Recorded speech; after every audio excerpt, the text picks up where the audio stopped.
In the cold, damp winter of February 1567, Edinburgh was a city on edge. The air was thick with political intrigue, whispers of betrayal, and the dangerous scent of power. In the heart of it all stood a man handsome, arrogant, and fatally entangled in royal politics. His name was Henry Stuart, Lord Darnley. He was just 21 years old, a Scottish nobleman by title, the second husband of Mary, Queen of Scots, and the father of the infant who would one day unite the crowns of Scotland and England, King James VI and I. But on a cold night, between February 9th and 10th, Lord Darnley's life came to a sudden and brutal end in an act of murder so shocking, so audacious, that it would forever stain Mary's reign and fuel centuries of speculation. This is the story of the royal scandal that changed the course of history, the murder of Lord Darnley. Darnley's rise had been meteoric. Born in England in 1545 to a powerful family with claims to both the Scottish and English thrones, he was tall, athletic, and charming when he wanted to be, to Mary, Queen of Scots, who had returned to Scotland after the death of her first husband, Francis II of France. Darnley must have seemed the perfect match, young, handsome, and politically advantageous. They married in July 1565 in a lavish ceremony in Edinburgh. But the fairy tale romance soured almost immediately. Darnley was ambitious, too ambitious. He demanded the crown matrimonial, which would have given him equal ruling power with Mary. She refused, and then came the betrayal that would begin the slow unraveling of their marriage. In March 1566, a year before his own death, Darnley was involved in the shocking murder of Mary's secretary, David Rizzio, in the Queen's own dining chamber. While she was 6 months pregnant, Rizzio was dragged from her side and stabbed more than 50 times. It was a public humiliation and a traumatic personal betrayal. Though Darnley denied direct responsibility, few doubted he had a hand in it. From that moment on, Mary and Darnley's relationship was poisoned.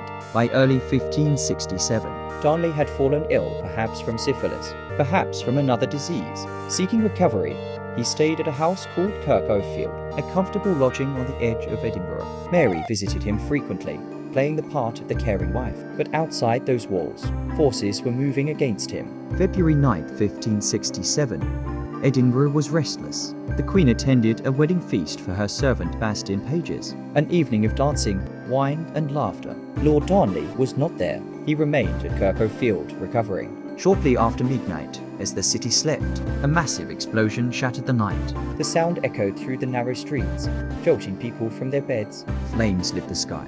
Kirk was in ruins. But the horror was only beginning.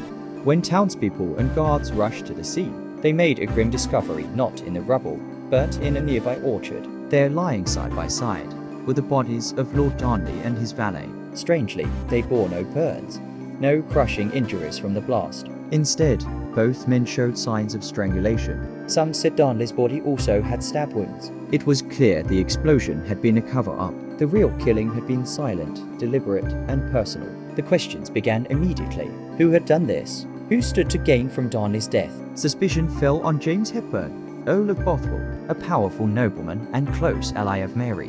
Whispers swirled that Bothwell had orchestrated the murder to clear the path for his own ambitions. Perhaps even to marry the Queen herself. And what of Mary? Her behavior in the weeks after the murder raised eyebrows. She showed no public grief. She allowed Bothwell to take charge of the investigation, despite him being one of the main suspects. Then, in an astonishing turn of events, just 3 months later, she married Bothwell, who had been acquitted of Darnley's murder in what many considered a sham trial. To her enemies, this was proof of guilt. To her supporters, it was political survival in a brutal, male-dominated world. The fallout was immediate and catastrophic. Scottish nobles rebelled against Mary, accusing her of complicity in her husband's death. She was captured at Carberry Hill, imprisoned, and eventually forced to abdicate in favor of her 1-year-old son. James Bothwell fled into exile, only to die years later in a Danish prison. Mary's fate was even more tragic. She fled to England, seeking the protection of her cousin, Elizabeth I instead. Elizabeth saw her as a threat and held her under house arrest for 19 years before ordering her execution in 1587.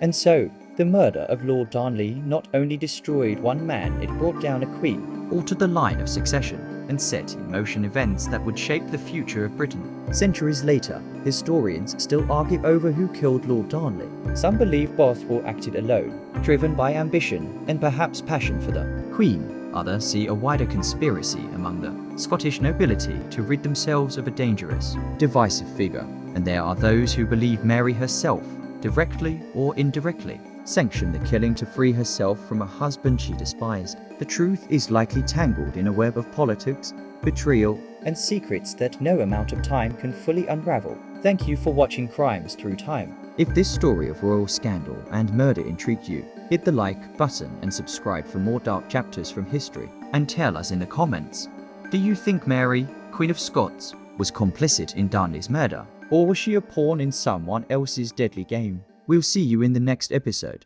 Until then, stay curious, stay safe,